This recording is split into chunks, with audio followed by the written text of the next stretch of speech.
So hello everyone, स्वागत है आप सबका एक और नए वीडियो में। और मैं आशा करता हूं कि आप सभी अपने घरों में स्वस्थ होंगे, मस्त होंगे।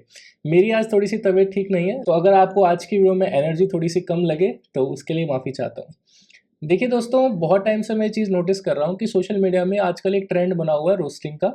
एंड इस रोस्टिंग में भी ज़्यादातर जो रोस्ट बन रहे हैं वो हमारे धर्म प्रचारकों पे बन रहे हैं। अभी प्रीवियस वीडियो में मैंने अनिरुद्धाचार्य जी के बारे में बात करी थी, साथ साथ मैंने एक अभिनव अरोरा का भी रेफरेंस दिया था कि किस तरह से लोग इन्हें क्रिटिसाइज़ कर रहे हैं। अभी रिसेंटली आपने देखा होगा कि एक लड़का है जिसके ऊपर बैटिंग ऐप्स की लत की वजह से 96 लाख रुपए का कर्जा हो गया। अगर आप इन बैटिंग ऐप्स को प्रमोट करने वाले लोगों के बारे में जानेंगे तो आपको पता चलेगा कि बहुत सारे ऐसे जाने माने चेहरे हैं जो कि इस तरह के बैटिंग ऐप्स को प्रमोट कर रहे हैं। कुछ नाम आप लोगों के सामने लेना चाहूँगा, जैसे कि महेंद्र सिंह धोनी, विराट कोहली एंड बहुत सारे ऐसे जाने माने चेहरे हैं जो कि इस तरह के एड्स को प्रमोट कर रहे हैं। लेकिन जब कोई इंसान इन बैटिंग ऐप्स की लत में लग जाता है क्योंकि इनके आइडल्स उन्हें प्रमोट कर रहे हैं और वो अपना पैसा हार जाता है, अपना नुकसान करवा लेता है, तो लोग उस प्रमोट करने वाले को दोष नहीं देते।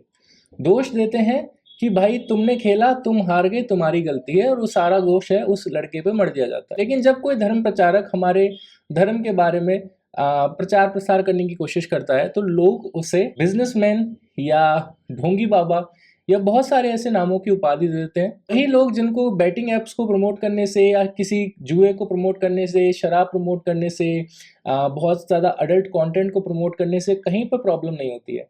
लेकिन जब कोई व्यक्ति अपने धर्म के बारे में बात करता है, लोगों को सिखाता है कि आपको अच्छा करना चाहिए, कभी वो बात करता है कि आप हमें दान दीजिए ताकि हम बाकी लोगों की सेवा कर सकें, तो लोगों को बहुत सारी आपत्ति होती है।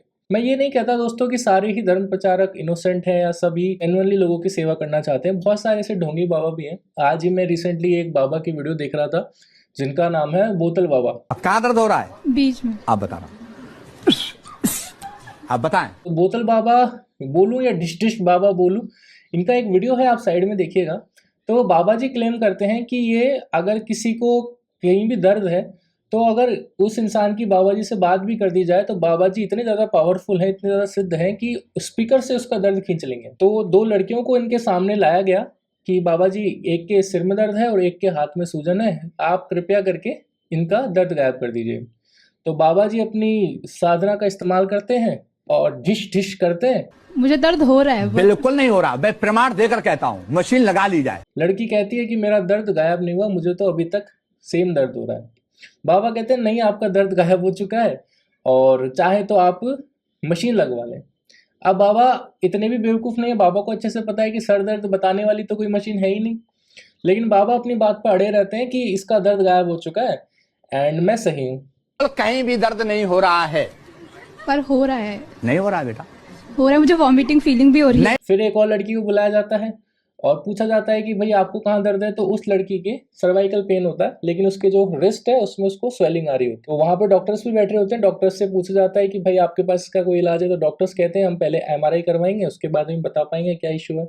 बाबा क्या करते हैं, बाबा वापस से डिश डिश करते हैं 2 बार और कहते हैं कि इनका दर्द गायब हो चुका है।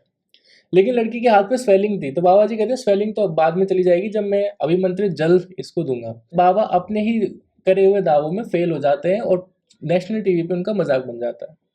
कहने का मेरा मतलब सिर्फ इतना है कि बहुत सारे लोग जो है अपने धर्म की आड़ में अपना धंधा चला रहे हैं एंड बहुत सारे लोग हैं जो कि अच्छा भी काम कर रहे हैं। आप दोनों व्यक्तियों को एक तराजू में ना तोलें। बहुत सारे लोग आपको हर जगह पाखंडी मिलेंगे, बहुत सारे लोग जेन्युइन भी मिलेंगे। लेकिन कुछ पाखंडी लोगों की वजह से जो जेन्युइनली अपना काम अच्छे से कर रहे हैं, ईमानदारी से कर रहे हैं, अपना धर्म का प्रचार प्रसार कर रहे हैं, हम उन्हें भी जो है पाखंडी ढोंगी समझ लेते हैं और उन्हें ट्रोल करना शुरू कर देते हैं। आजकल सोशल मीडिया का ज़माना है एंड बहुत सारे बाबा आजकल सोशल मीडिया ही बाबा बने हुए हैं और बाकी अपना एक अच्छा खासा जीवन व्यतीत कर रहे हैं। लेकिन एज फार एज उनकी वजह से किसी को कोई प्रॉब्लम नहीं होती तो हमें भी उनसे कोई आपत्ति नहीं है। तो ऐसे लोग जो कि बैटिंग ऐप्स को प्रमोट कर रहे हैं जिससे लोगों की लाइफ में नुकसान हो रहा है, लोगों का पैसों से नुकसान हो रहा है, लोग डिप्रेशन में जा रहे हैं, लोगों को गंदी लत लग रही है, ऐसे लोगों को आपको जेन्युइनली ट्रोल करना चाहिए। ऐसे लोगों को आपको अपनी पावर दिखानी चाहिए कि आप इस तरह का काम नहीं कर सकते हैं। आजकल देश में हालात बहुत ज़्यादा खराब है दोस्तों। सो कल मैंने आप लोगों के साथ में एक शॉर्ट शेयर किया था अपने यूट्यूब चैनल पे जिसमें मैंने बात करी कि झांसी में एक अंकल सुबह 10 बजे अपनी साइकिल पे जा रहे थे। 2 लड़के बाइक पे आते हैं, उनमें से पीछे बैठा हुआ लड़का अंकल जी के फेस पे स्नो स्प्रे करता है जिससे अंकल जी का जो पूरा फेस है वो ढक जाता है और उनको ऑलमोस्ट दिखना बंद हो जाता है। इंसिडेंट की वजह से अंकल सीरियसली इंजर्ड हो सकते थे और उन अंकल की एज की बात करें तो 50-60 के आसपास उनकी एज रही होगी। ऐसी सिचुएशन में उस रील को देखने के बाद में फर्स्ट थॉट जो कि मेरे माइंड में आया था कि अंकल जी अगर सीरियसली इंजर्ड हो जाते तो उनकी फैमिली का क्या होता, बिकॉज जिस तरह से उनकी एज थी और जितना सामान लेकर के वो अपनी साइकिल पर जा रहे थे, ऐसा लग रहा था कि वो कुछ काम करते हैं, कुछ सामान बेचते हैं। और जिस उम्र में वो काम कर रहे थे, उनको देख के अंदाज़ा लगाना बहुत मुश्किल नहीं है कि शायद अपना काम करके अपने परिवार का पेट पाल रहे थे। अगर कल को उनको कुछ हो जाता तो उनके परिवार का क्या होता। अब वो लड़कों का काम क्या था, लड़कों को सिर्फ अपने लिए रील बनानी थी, उनका एक मनोरंजन का साधन था। उन्होंने अंकल के चेहरे पर स्प्रे कर दिया, उनकी तो रील बन गई। जब ये मुद्दा सोशल मीडिया पे उठा तो झांसी पुलिस ने इसका संज्ञान लेते हुए उस लड़के को अरेस्ट किया, जिसका नाम था विनय यादव। ये लड़के के इंस्टाग्राम पे 1 लाख से ज़्यादा फॉलोअर्स हैं। मैंने अभी 2 दिन पहले आप लोगों के साथ में एक रील भी शेयर करी थी, जिसमें मैंने आप लोगों के साथ में शेयर किया था कि चूज योर इन्फ्लुएंसर्स वाइजली। जी का आपको रेफरेंस देते हुए कहा था, और 2 सोशल मीडिया पर जो लोग लड़ रहे थे उनके बारे में कहा था कि जो लड़ाई कर रहे हैं 2 आपस में, उनको millions of likes, millions of views मिल रहे हैं, लेकिन एक फौजी जो अपनी नौकरी के लिए संघर्ष कर रहा है, जो कि अपने अधिकारों के लिए संघर्ष कर रहा है, उसे कोई सपोर्ट नहीं मिल रहा। ये आज के समय की जो है सबसे बड़ी विडंबना है कि जो व्यक्ति अच्छा काम कर रहा है उसको कोई नहीं पूछता, लेकिन जो व्यक्ति शॉर्टकट या कुछ गलत काम करके आगे बढ़ रहा है उसको भरपूर सपोर्ट मिलता है, या कुछ अतरंगे कारनामे कर रहा है उसको सपोर्ट मिल रहा है। अब जो लड़का स्प्रे कर रहा था अंकल के चेहरे पे, उसके इंस्टाग्राम पे 1 लाख से ज़्यादा फॉलोअर्स हैं। अब आप सोच सकते हैं कि ऐसे लोग जिनका शायद बोल सकते हैं इनके अंदर इंसानियत भी नहीं है कि एक बूढ़े बुजुर्ग को परेशान ना करें, उनको इंस्टाग्राम पे 1 लाख से ज़्यादा लोग फॉलो करते हैं। 1 लाख लोग बहुत होते हैं। अगर किसी स्टेडियम में बैठा दिया जाए 1 लाख लोग, तो अगर 1 लाख लोग एक बार चिल्ला देना, 50% लोग जो है टेम्परेरी बहरे हो सकते हैं। 1 लाख लोग इतनी ज़्यादा पब्लिक होती है। तो 1 लाख लोग ऐसे व्यक्ति को फॉलो करते हैं जिसका ना ही कोई दीन धर्म है, ना ही कोई ईमान है, ना ही उसमें इतनी समझ है कि किसी बूढ़े बुजुर्ग के साथ में मजाक नहीं करना चाहिए। ऐसे व्यक्ति को 1 लाख लोग फॉलो करते हैं। इस वीडियो के माध्यम से आप लोगों से यही रिक्वेस्ट है कि आप जिसे भी फॉलो करते हैं, ऐसे व्यक्ति को फॉलो कीजिए जो आपकी लाइफ में कुछ वैल्यू ऐड कर पा रहा है, जो आपको कुछ सिखा पा रहा है, जो आपको मदद कर रहा है अपनी करंट सिचुएशन से अपने आप में एक इम्प्रूवमेंट लाने के लिए। ऐसे लोगों को फॉलो मत करो जिनको देखने के बाद में आपको कुछ सीखने को नहीं मिल रहा, उल्टा आपको कुछ ऐसी चीज़ें ही सिखा दे, जैसे बैटिंग ऐप से पैसा लगाना। तो ऐसे लोगों को फॉलो मत करो।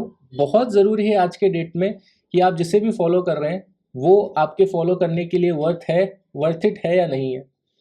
सो इस चीज़ पे विचार कीजिएगा। आजकल का जो यूथ है बहुत ही इजीली मिसगाइड हो जाता है। बहुत सारे लोग हैं जो कि ब्रेन वॉश करने के लिए उनको बैठे हुए हैं। सोशल मीडिया पे ही बहुत सारे लोग बैठे हुए हैं। सोशल मीडिया सिर्फ एक टूल है। बहुत सारे लोग इसे अच्छे कामों के लिए भी इस्तेमाल कर रहे हैं, बहुत सारे लोग इसको स्कैम करने के लिए भी इस्तेमाल कर रहे हैं। हम भी सोशल मीडिया पर वीडियो बनाते हैं, लेकिन हमारा मकसद हमेशा यही रहता है कि ज़्यादा से ज़्यादा अवेयरनेस फैले, ज़्यादा से ज़्यादा लोगों की हेल्प की जा सके। बहुत सारे लोग ऐसे भी हैं जो कि सोशल मीडिया का इस्तेमाल लोगों को लूटने के लिए कर रहे हैं, लोगों से कुछ गलत काम करवाने के लिए कर रहे हैं, लोगों को भड़काने के लिए, गलत इन्फ्लुएंस करने के लिए कर रहे हैं।